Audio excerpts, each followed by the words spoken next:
Hi, everyone. It's an absolute pleasure to be here with you today, hosting this Shared Frequencies panel, bringing together the UK and Serbia and three absolute powerhouse women. Um, I'd like you all to introduce yourselves, but first I'm going to give a little bit of an overview of what we're going to be talking about today. So, Shared Frequencies brings together leading female voices from the UK and Serbia to explore how different cultural landscapes shape the way in which music is made, learned, and lived. Headlined by global house music icon Sam Divine, the panel also features exit favourite and Serbian scene leader Lanna, alongside rising talent Tamara Kezz. Today, you're going to be moderated by myself, Jennifer Cochrane. I've had the pleasure of working with Exit for about 15 years now and getting to know all of you lovely ladies through the process. So today we're going to be bringing together a globally established perspective with these voices, talking about dynamic, fast-growing scenes. We're going to be exploring the contrasts between the UK's industry infrastructure and Serbia's community-driven momentum, from international touring circuits to grassroots development. We're going to unpack how artists in each context build their sound, access opportunities, and carve out their own paths.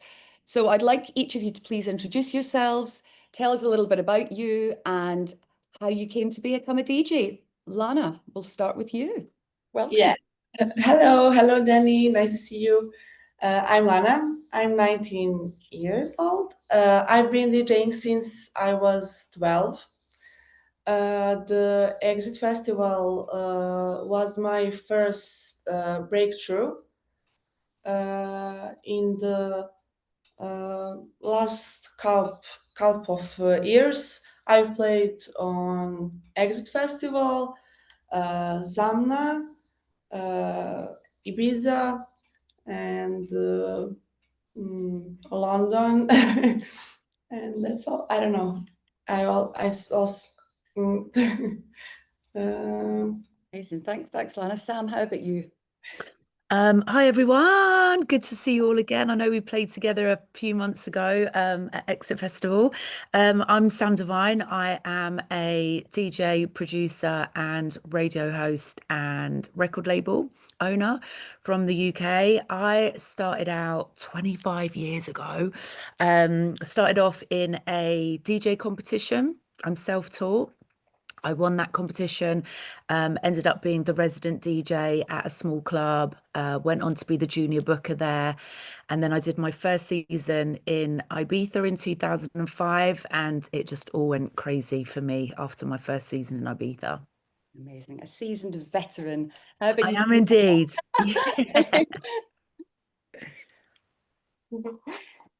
Hi, Hi. I'm Tamara.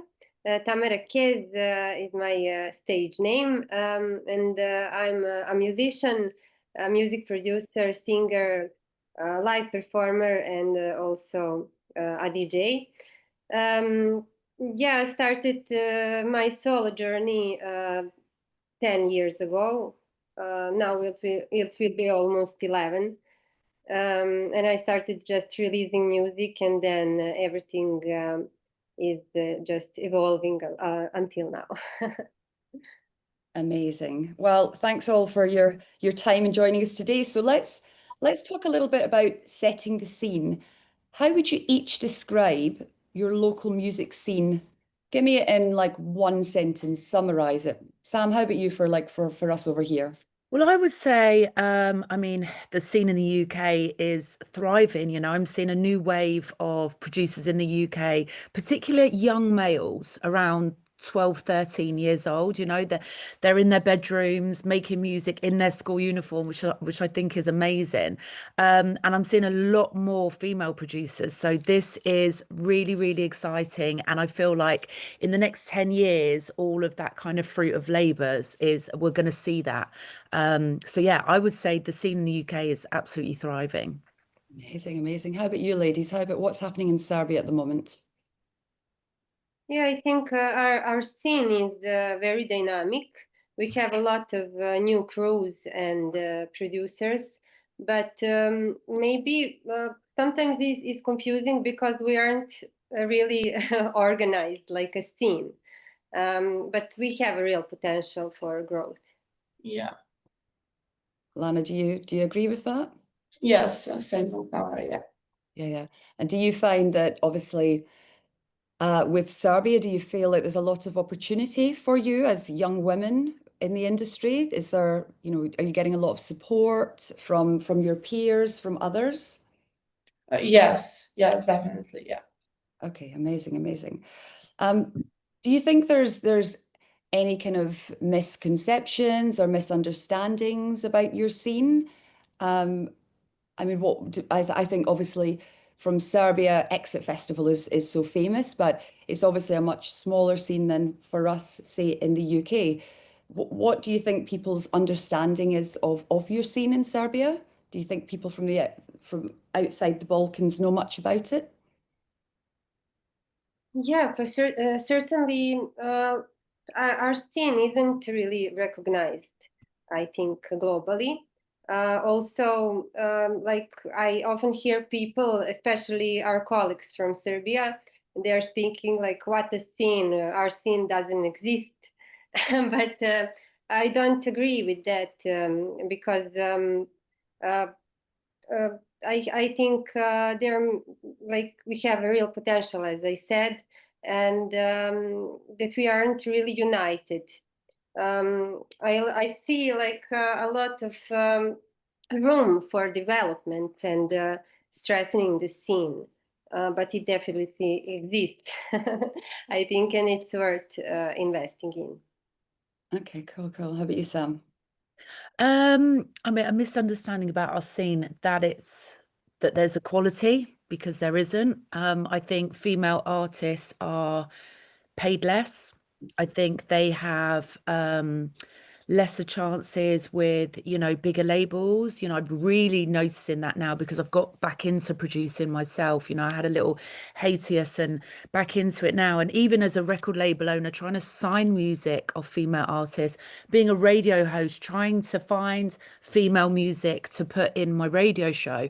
And it's sad, actually. I feel like I've kind of had my blindfold on up until now, and kind of taken it off. And, really, I mean, I've always championed female artists, but maybe just that, that's come natural with, that there's a couple of female artists that I've been mentoring and kind of brought through. But, we really struggled last week to find female artist-led music to put in the radio show.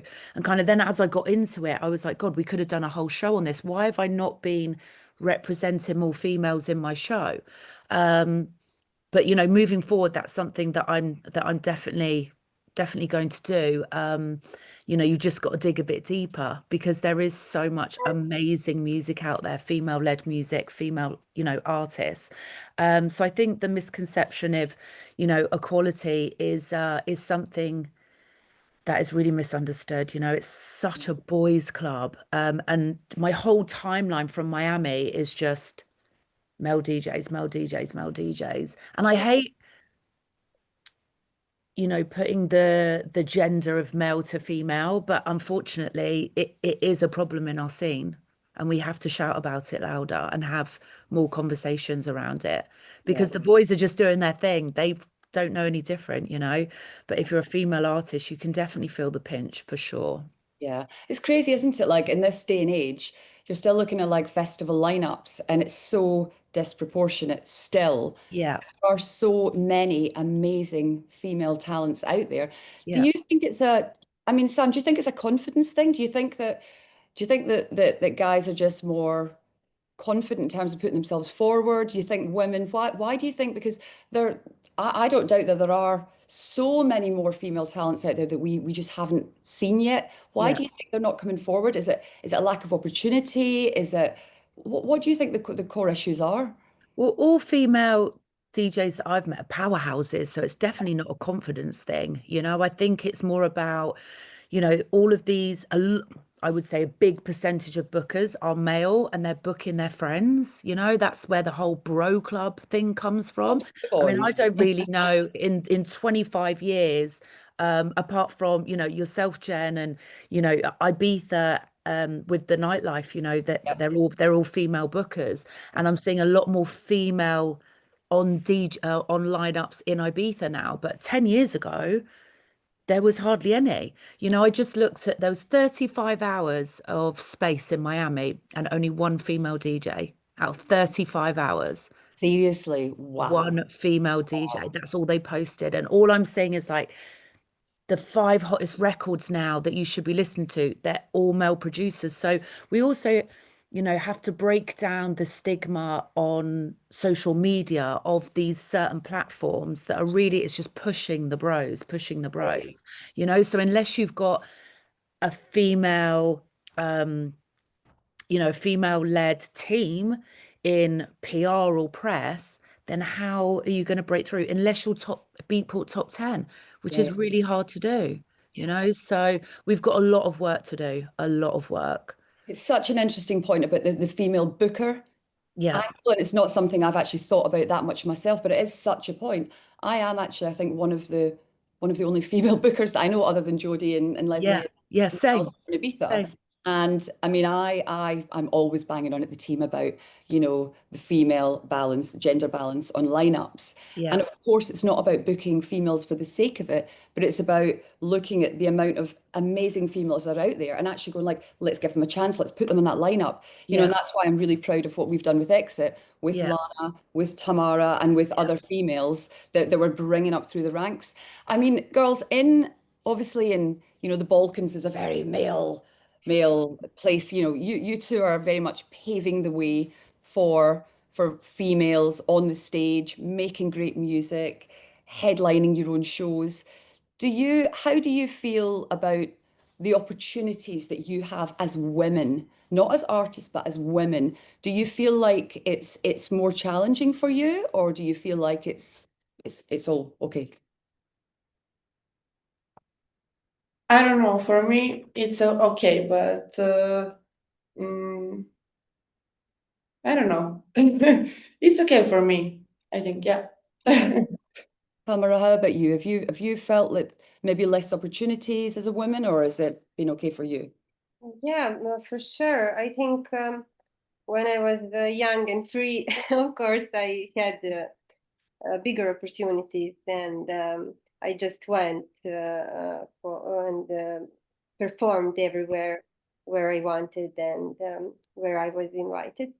But as a mother, everything like changed, and if I have to play somewhere now I have to organize also my kids, and I also now playing at festivals which can afford for me to bring my children, like to bring my 1-year-old baby, because I cannot leave him at home still. So from that perspective is pretty challenging, but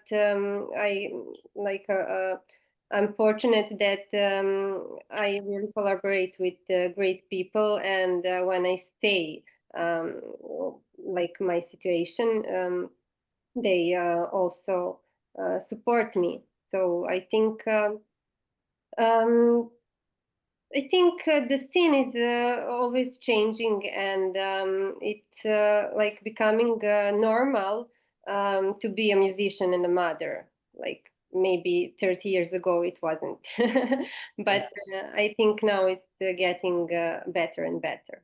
Yeah, I would agree with that. I mean, I'm a mother of 2 girls also, and I'm a serious champion for women in the industry and having a family and proving that you can balance it and you can do both. And I think that to Sam's point about the boys' club, I mean, I think that lots of fathers are artists and but maybe don't bear the same responsibility. So I absolutely love the fact that you have 2 young children and you're not stopping pushing your career forward as a result. And you're a real champion for other women and men in the industry who want to have a family and balance both because it's not easy, but you're obviously doing a great job.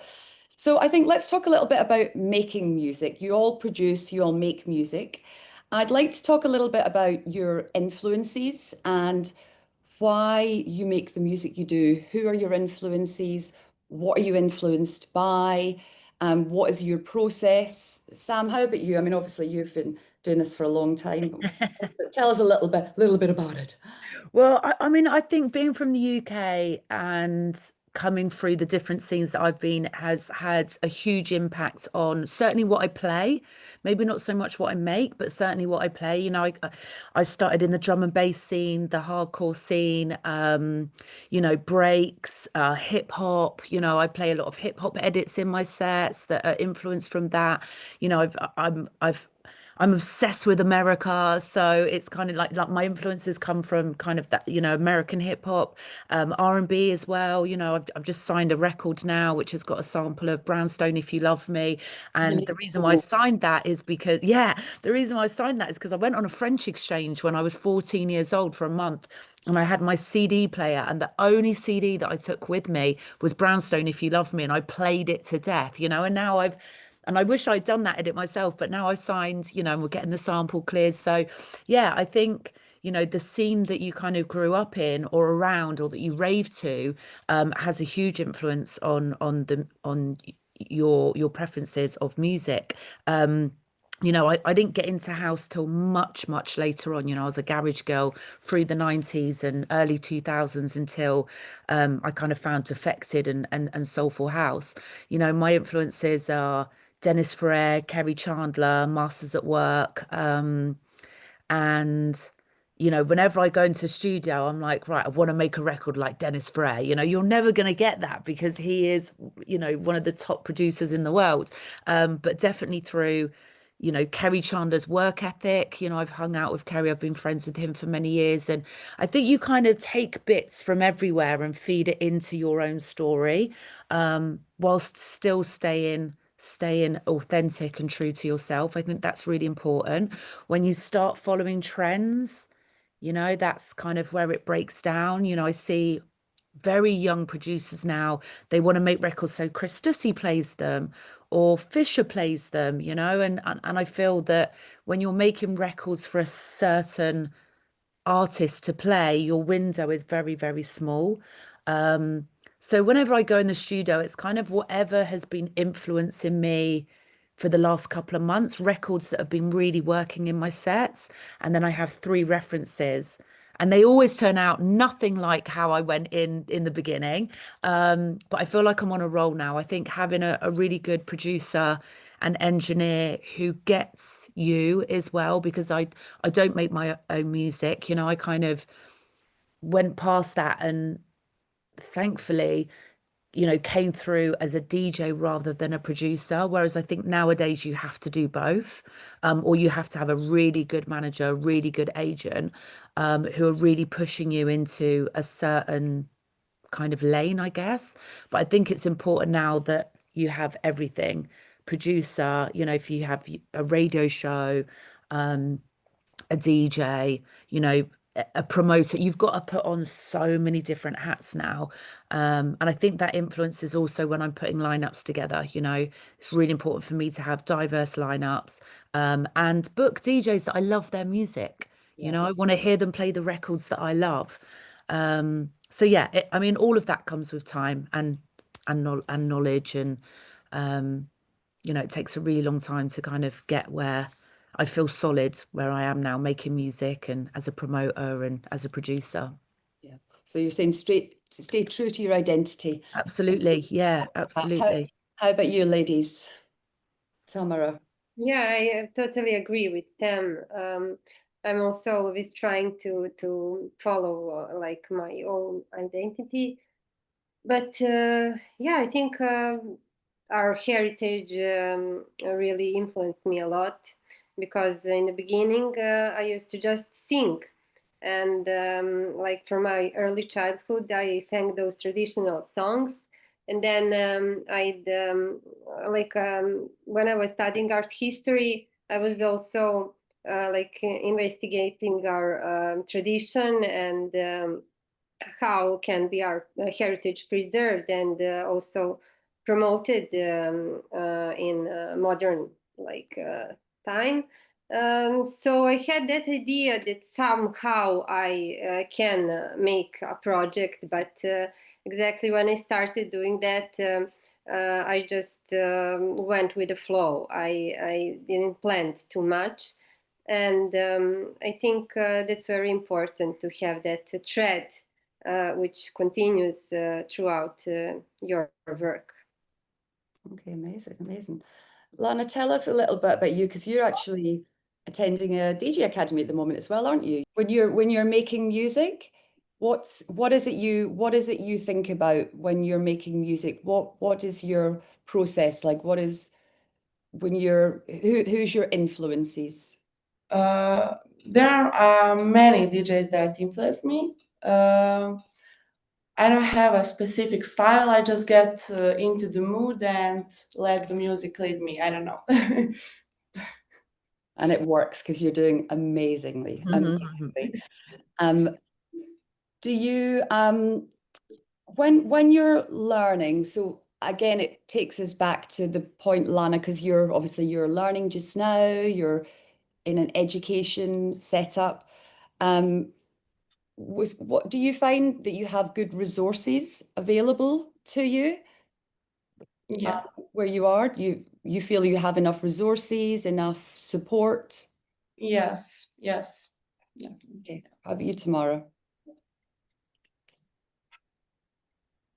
Actually, um, actually, I had to do like by my own. I didn't have much resources because when I started, I was doing live looping, and actually, I think maybe just a few persons in Serbia was doing that when I started. So I just kind of performed, and every time on each performance, I felt I need like to improve something, because in the beginning I was just beatboxing. Then I realized, okay, I need a rhythm. Then I started producing, and everything went from scratch. Amazing. You said you used to sing, so you're a singer as well? Yeah, I'm a singer, and I used to like loop everything live on stage. Like I didn't have anything recorded. I just played the keyboard, and then I record the bass, then I record some keys, then I sing, and it was like fun. But yeah, then I also met some great people from the scene who introduced me to music production. One of them is Makadesela, and he also helped me when I was producing my first album.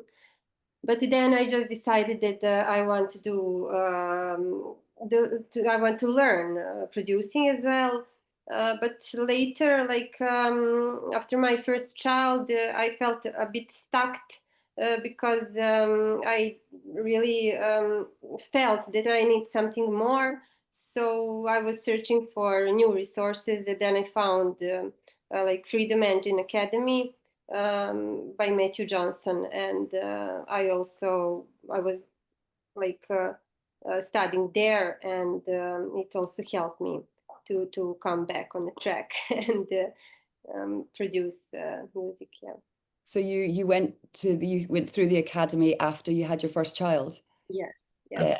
that got you back. That's wicked, yeah. Yeah, Yeah, I that's mean, I can testify after when you work in the industry, after having kids, it can feel quite daunting, quite challenging going back because having had that time away, you kind of have that imposter syndrome and you feel like, am I good enough to go back? Should I just be a stay-at-home mum now? So it's amazing. It's really, you're an inspiration to hear that, not very. only did you get straight back to work, but you went back to school again, which is fabulous. Yeah. Thanks. Yeah, it's really helped me a lot. Like. And yeah, I got really some also colleagues. We are still in contact, and we are still exchanging everything. So I think it's important to have also your own network of people. Definitely. Yeah, yeah. I think that's it, isn't it? I mean, I think the world we live in, it's about community and creating those, lifelong relationships. I mean, my best friends in the world, You know, I've got my friends from Scotland, but I met when I worked at Ministry of Sound for years, and they're my best friends. So those people, those colleagues that you share experiences with, you learn from each other. They go on to be your people, your community. And you know, Sam, I know that you know, a lot of your best friends are like your agent, your artists you work with. How have you built your community over the years? Because I mean, you're smashing it in terms of having that tribe with you wherever you go. Yeah, I'm really lucky to have the community. I mean, it's taken. I had a guy. I've just recently done a Grassroots tour, and I had a guy that was at the front for two of the shows, and I was like, I really recognize him. He's literally one of my day one followers, like Really? 20 years, and he still came to my show. And I've not seen him for like a good 15 years or so, you know, from my Ibiza days, and it was just. I was like, wow, that really took me back, you know, that he was still here, you know, and I'm sure there's other people that have been there from day one as well. Um, I feel like doing the season in Ibiza really helped with that because you build up a workers' community. Yep. So everyone's like super, super tight. And then promoting my own nights, that really helps kind of build that community within, you know, Divine Sounds. We did we had a brand called Levita for breast cancer research. And, you know, I feel like that brought very like-minded people that just wanted to rave for a cause. And then it just gradually, you know, gradually built out.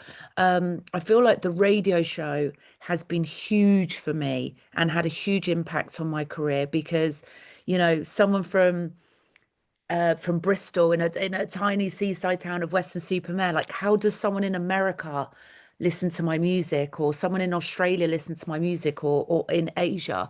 So I feel like the radio show has been paramount to building that community as well. You know, I remember when I first did my first America show, and people were like cheering when I got on stage, and I thought, how do you even know about me? You know, it was very humbling. And so I think radio show has, yeah, as I said, been really important for that.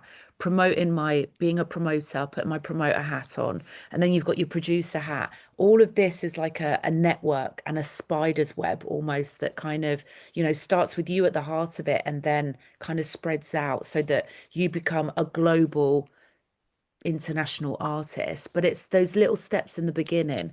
You know, no one just wakes up and wow, you've got this, you know, this ready-made community. It takes time. And I think being relatable for me, you know, my crew, my tribe have been through divorces and, you know, mental health issues with me. They've been through, you know, my mum passed away. They've been through everything with me.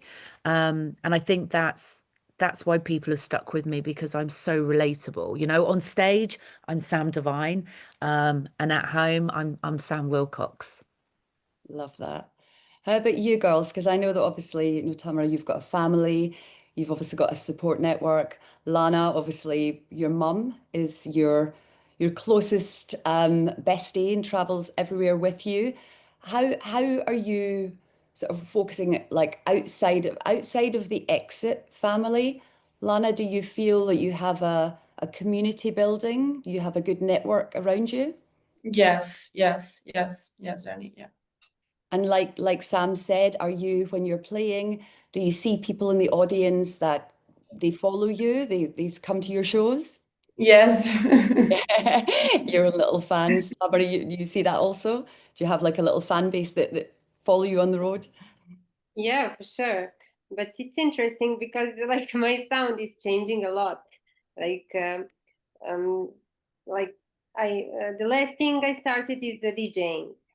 Like I first started producing and performing just live, and then I also introduced the DJing. And it's interesting when you see the same people are coming like to my concerts and my DJ sets, and yeah, it's beautiful. Like, and some of them like are my friends. We become friends over time.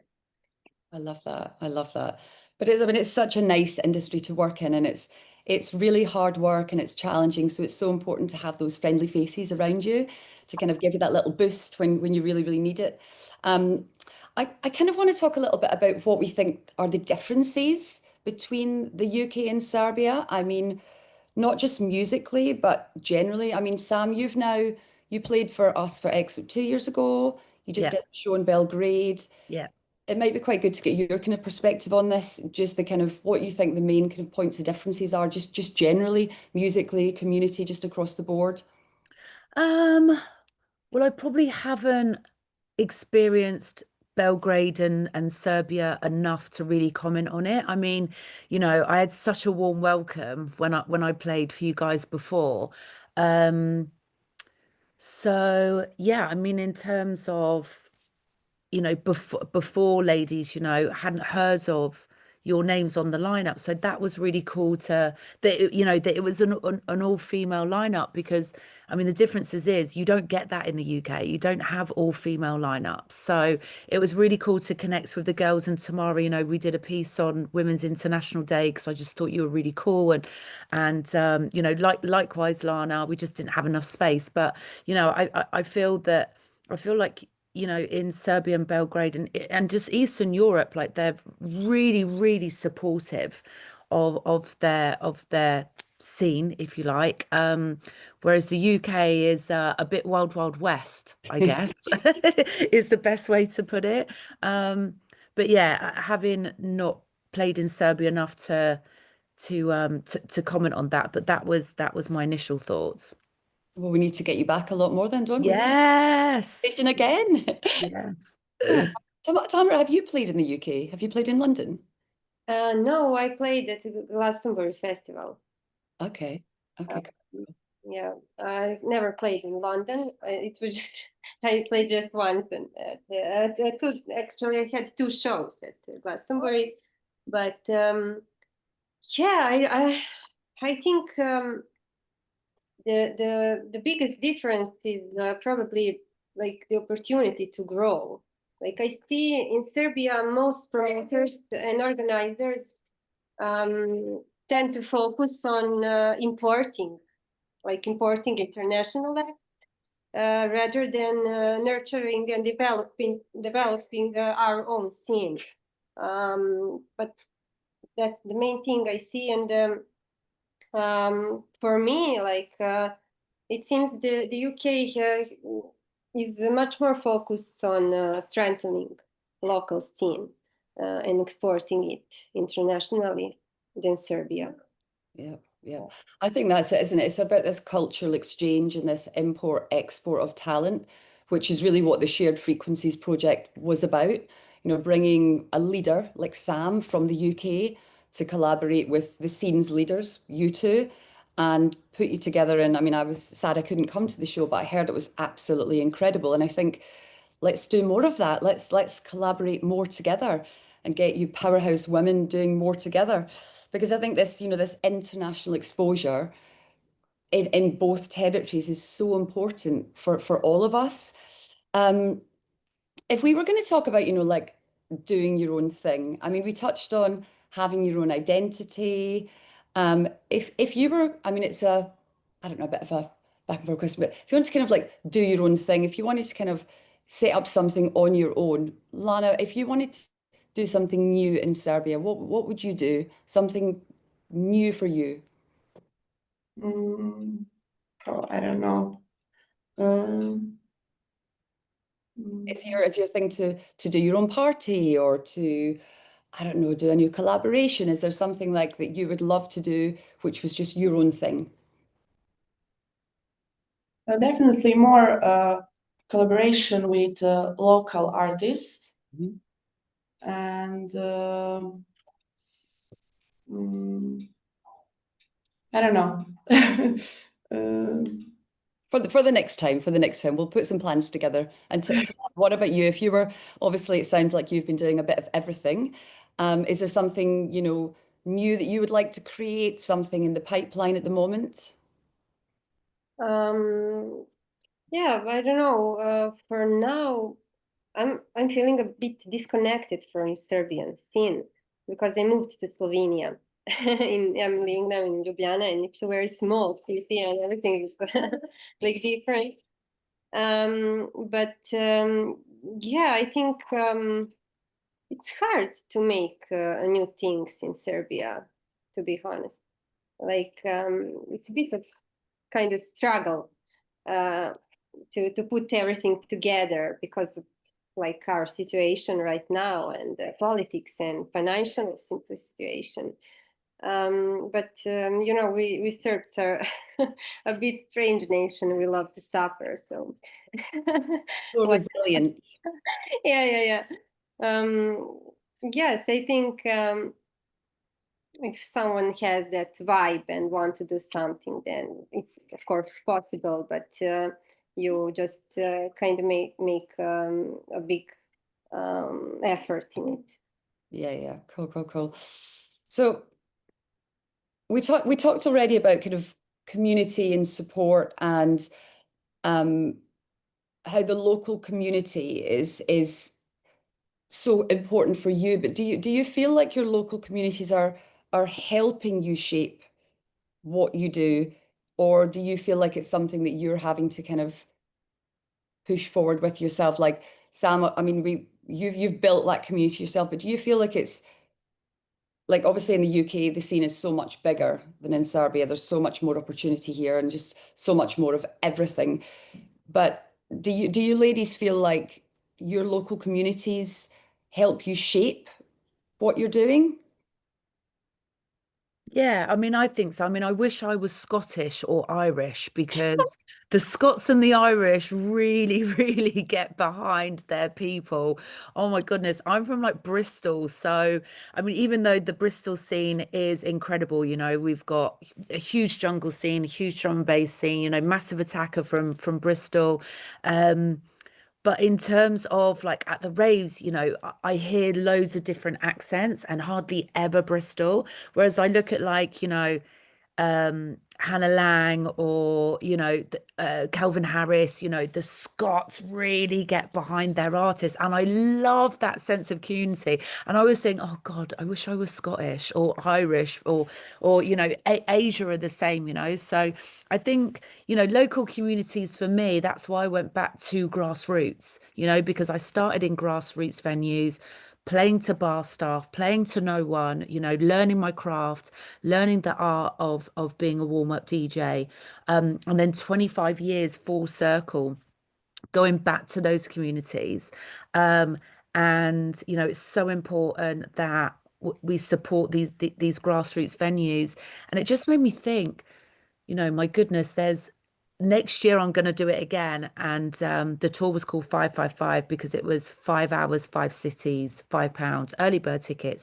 But I want to do 555 plus one and give an opportunity to a local DJ to come and support on the tour. Because for me, you know, having a residency, that's how you build your community, and that's how, you know, you feel supported by the community. And I think those really early days were so important for me in terms of, you know, what's happening in my career now, you know, that I can go to any city or state in the world and have my tribe there. You know, if I hadn't done that in my early days, I think it would be a lot more difficult for bookers to book me now, because bookers want to book ticket selling artists unless there's someone like Exit Festival or even Defected who will sell out a show without even putting a lineup on, because they know that people are going to have a really good time.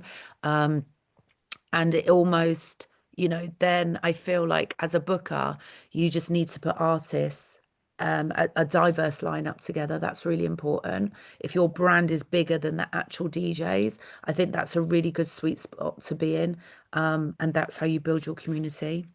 I mean, you've done really well at like launching and creating new brands. You're doing 555 in a Got big. loads of different hats, Jen, loads of I know. different hats. Exactly. I think, you know, you get to a stage in your career where you've been doing it for 25 years, and it can get a bit samey, you know. So I've reinvented myself now in sobriety. You know, I'm a different artist to who I was 15 months ago. You know, relaunching, or not even relaunching, rebranding my record label. I'm gonna start my own radio show at the end of the year. So it's just always being creative and always reinventing yourself. which keeps me sane, and it also keeps it exciting.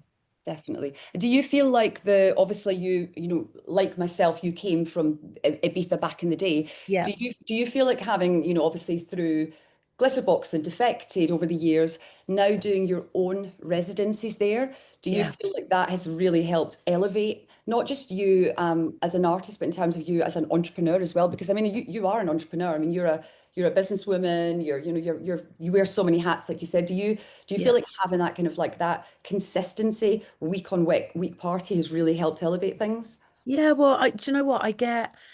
If I get stagnant, bad things in my head start to happen, you start questioning everything. So for me, I have to always be moving forward. Um, and if I don't feel like with Divine Sounds, I had that record label for 10 years. I loved setting up, it was female led, myself and two of my best girlfriends, and we had so much fun. I didn't take it too seriously. It was so fun. And then it wasn't fun anymore. So instead of carrying something on when my heart's truly not in it, it just didn't align with me. So I stopped it and I was like, I'm never going to run a record label again. 6 months later, started 555. We've got a residency in Ibiza. We just did a pop-up and an event in Miami. We've done Ibiza. We've got another residency in Cyprus. We've only been going 6 months, and all these things, just the opportunities start coming in. But as I said, I laid that foundation over the last 25 years. I think it's really important as either an established artist like Tamara or an emerging artist like Lanna, is those foundations are so important. And also, like we said previously, about building a really strong team around you and someone who gets your vision. You have to be the leader from the front. You have to have a vision of what you want and be very clear on what you want.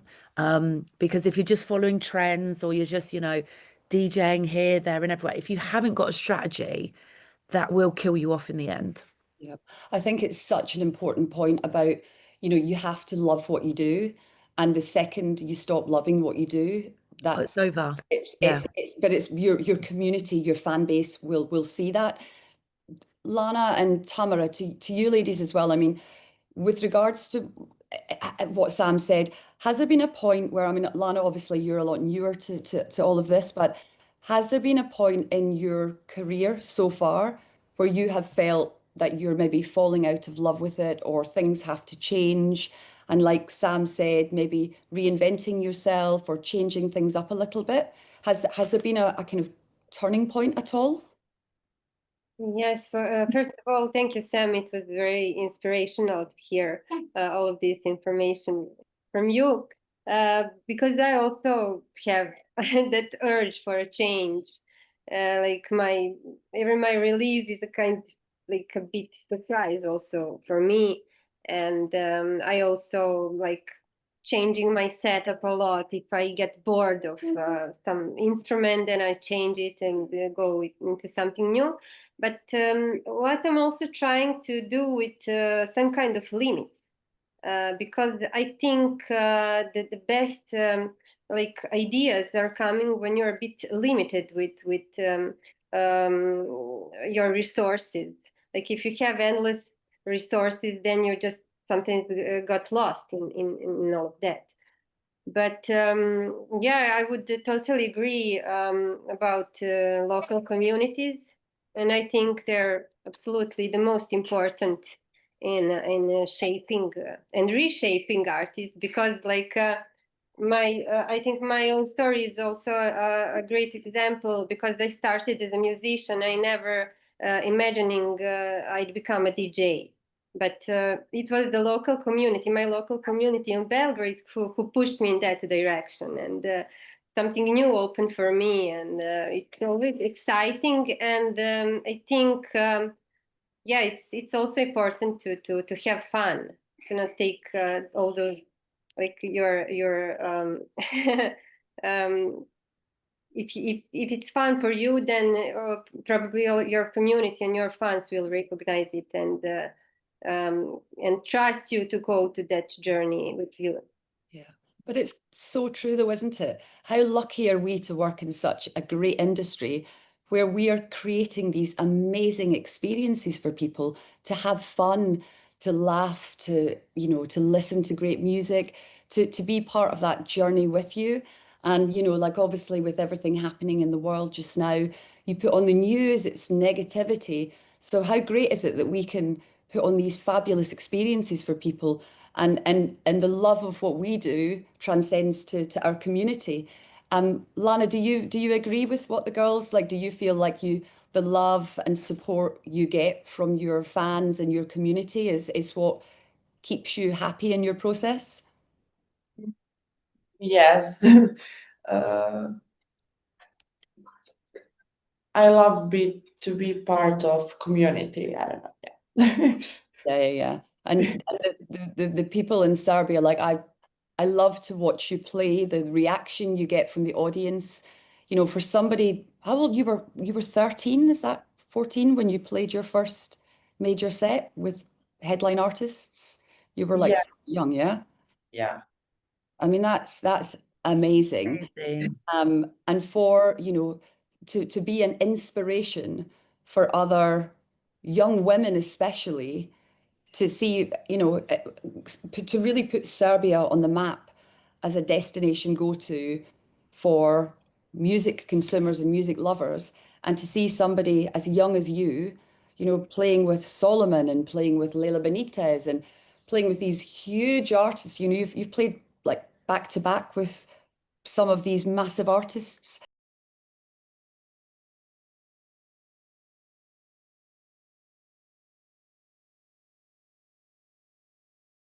How has that made you feel in your career? It must be an incredible feeling. Definitely excited and honored. Honored. Yeah. Yeah, I mean, you are a real inspiration to other, especially young women coming up through the industry to see what you have achieved in such a short space of time. You played in Ibiza. Tell us about that. That must have been amazing. Yeah.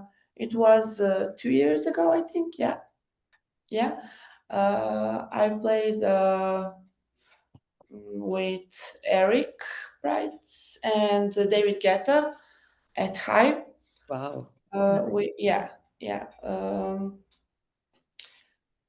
Mm, Did you feel very proud being yes.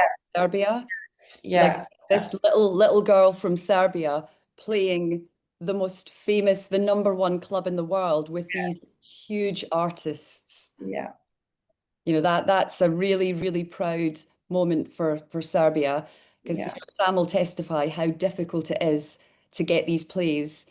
And if you can play with the biggest artist in the world's number one club, little Lana from Serbia, I mean, Yeah. that's incredible. We are all so proud of you.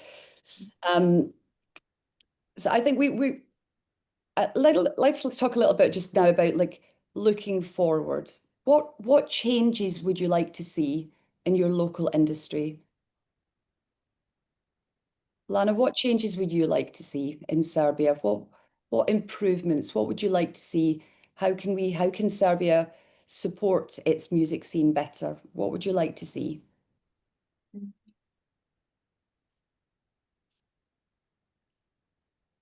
Maybe Tamara can help me. Do you want to talk a little bit?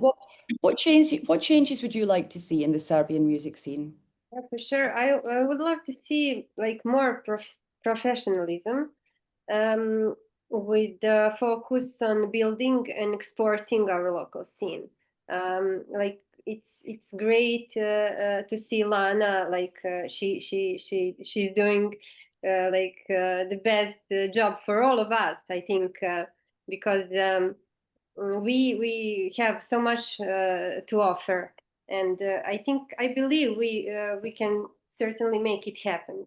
Like to see more artists performing abroad, because it's interesting how maybe it's because it's really hard to book someone from Serbia. Like you need a visa to go abroad almost everywhere.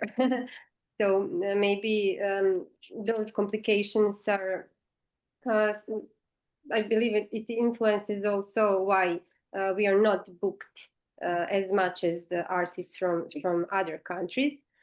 But I think because of that, our artists are primarily focusing on Balkan scene and performing like in Serbia, Croatia, Macedonia, and that trend lasts, I think, from the beginning of electronic scene. Like we really have just a few artists who make it abroad, like Tiana, you know, and you know those names for sure because they are well known. But those smaller acts are rarely go outside of like Serbian or Balkan region. Do you just think maybe it's a lack of opportunity from outside countries, just maybe outside promoters not keeping an eye on the scene as much, maybe not understanding the quality of talent that there is? Because we see it. I mean, there's so many incredible artists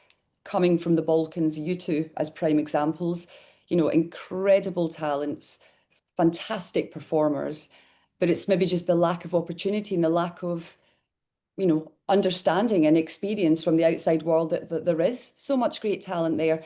Sam, Sam, obviously you're doing really, really good work at supporting, you know, artists from other territories. What you've said about 555 plus one is genius. Do you think with as an example with that, is that with 555, would you take it on the road and pick up artists from other countries as you went? Is that something you would do in terms of, you know, helping maybe with that kind of export from Serbia as an example? Yeah, I mean that's what we're doing at the moment. There's a great female artist that I'm supporting at the moment called Nessie. She's Spanish. She lives in Barcelona. And we haven't crossed paths, but she's a resident at an event called Jackie's, and I play Jackie's. It's like one of my favorite events to play at in Barcelona. And Matt, my husband, he signed a record from her for 555. And then, you know, now she's getting support from, you know, Manda Moore at Moonchild and with Kelly Allen, with Piv Records. And she's just a really cool gal, you know, and I've booked her I've signed an EP from her. I've booked her for Ministry of Sound in London, and I've booked her for Ibiza. So this exchange does work, you know, it's about, you know, you've got to really put yourself out there and send your music and keep sending it, because one will connect. You know, like I said, I'd never heard of Nessie before. You know, a record landed in my inbox. I loved it. And now it's grown into that she's probably going to be a 555 resident, you know, and you know, there is a little bit of language barrier there, but we just use lots of emojis. You know, you can overcome anything. In terms of what I would like to see in my local industry is actually headline DJs going back to grassroots venues. It's really important, you know, because there is an astonishing amount of grassroots venues that are closing down Yeah. weekly, monthly, yearly. And I feel that it's a big shame that we let these grassroots venues close down. And all it takes is for one DJ, like I did, you know, do 5 dates. So I'm hoping that that will happen, because yeah, it's you know, I work closely with Save Our Scene, who do great work in the UK. And it's really sad because every DJ has to start somewhere. And I think if you're not giving back to the scene, then what are you doing? Yeah. And I think that's really important. Yeah, I think there's definitely a better grassroots scene in Serbia than we've got in the UK. Yeah. 100%. I think that's Yeah. one of the biggest significant differences that I've seen over the years. I think Yeah. that we are becoming, like you said, so reliant on the stadiums, the arenas, the sellout big super clubs, and actually forgetting that we all started somewhere. We all had to start, you know, for me as a booker promoter, I started selling tickets in the street. Yeah. You know, I didn't always book for Exit Festival, and you know, Yeah. you guys started off warming up and playing smaller shows, and I think Yeah. it's that full circle moment and that gratitude Yeah. for the people that helped put you where you are in your career now. And I think it's amazing that you're doing that with 555. And I think you are, you're an absolute pioneer of, supporting those development acts and grassroots level. And I think it's amazing. And, I know that Tamara, you're doing a lot of that over there as well.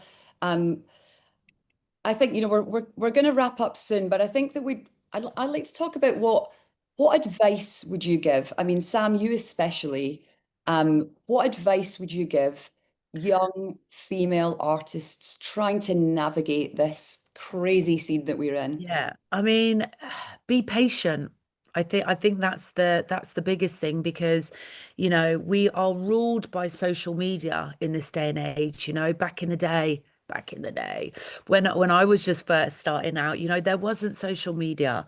I didn't have an agent, I didn't have a manager. I got my bookings from MySpace. Someone had to send me a message if they wanted to book me. It's like crazy times.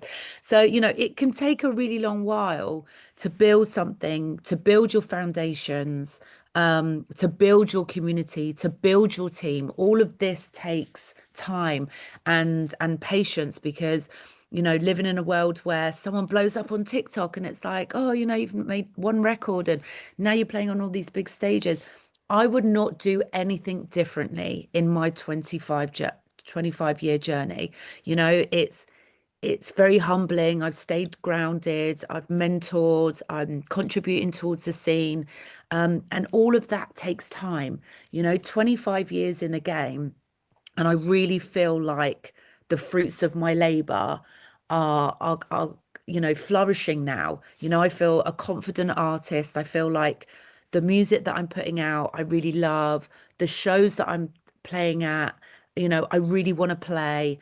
And yeah, just be patient and be prepared to, you've got to really kick down doors, and for me, it's important now that I'm a good role model, being the best version that I can be, and kicking those doors down, but leaving it open, and building that legacy. So, I just think just be truly authentic to yourself. That's what's got me this far, without being a producer and not playing, on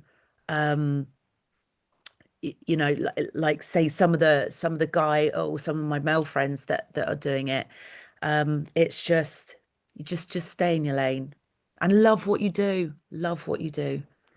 I still love it. 25 years later, I still love it. And I love it because I reinvent myself all the time and keep it fresh and exciting. Someone once said to me, when DJing feels like work, get out. And it still doesn't 25 years later, it still doesn't feel like work. Lanna, what advice would you give if you met the 13-year-old you? What advice would you give her? What would you tell her? From my experience, go to school, practice a lot, and chase your dream. Yeah. I love that. I love that, Tamara. Chase your dreams is a good one. Yeah. I love that. Chase your dreams. Well, you've done it. You need it on a t-shirt, Lana, now. That can be your tagline, chase your dreams. Tamara, what about you? I mean, you're so experienced and established. You've been doing this for such a long time. What advice would you give any young women who want to be where you are now? Yeah, I think, what Sam mentioned and also Lana, it's really important. But the one thing, learn to be thankful for what you have already, what you have done, because a lot of us just in one moment you aren't satisfied. Where are you standing from? But if you turn your look back in the past and see what you already achieved, you should be thankful, and then maybe something new can open for you. And maybe it's not the safest path you can take in your life, to choose to be a DJ, to choose to be a musician, especially if you're a woman. But if you don't take it, you'll never know how far you can go. And maybe you will miss some exciting life. I love it. I absolutely love it. You're such an inspiration, all three of you. chasing dreams, following your dreams. I just want to end with each of you tell me something really, really exciting that you've got coming up, like in the next few months. What are you most looking forward to in the next few months? Yeah, I don't have much like busy schedule this summer because of a baby, but I really look forward to one small festival in Serbia. It will be on the 1st of May, and there I will meet like my colleagues after a long time, and also my people, my crew. So I'm very excited about that, and I'm also planning a lot of new releases this year. So I'm the most excited about that. Amazing, amazing. Lanna, what you looking forward to?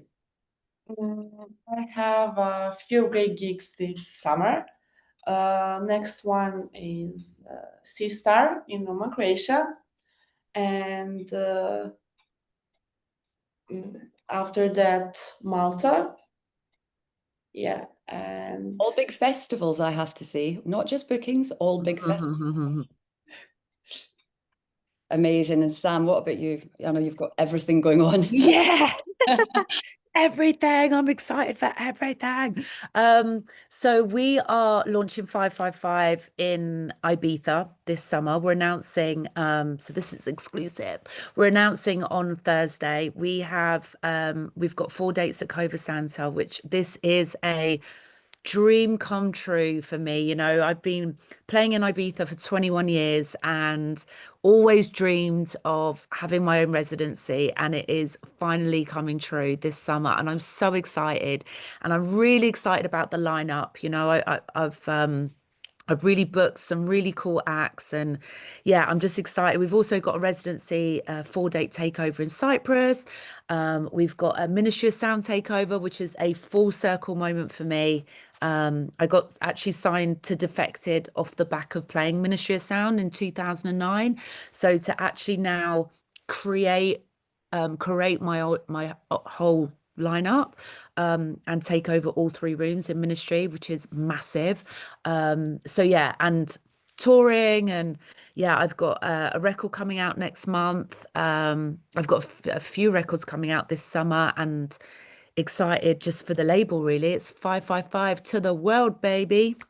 Amazing. Well, I think one thing we can take away from this fabulous chat is it doesn't matter whether you're from Serbia or whether you're from the UK. You can be an absolute powerhouse, dreamboat female artist, entrepreneur, producer, mum, and you can chase your dreams and deliver them, which is what you're all doing. I just want to thank you all so much. I think we could have probably talked for another 10 hours, but it's been really, really, really great to chat with you all today. I just want to thank you for your time and contribution to this amazing conversation. You're all absolutely amazing. You're all a total inspiration. I'm in awe of you all. Thank you so much. Thank you so much. Thank you. My pleasure. Really great to see you again, ladies. And thank you, Exit.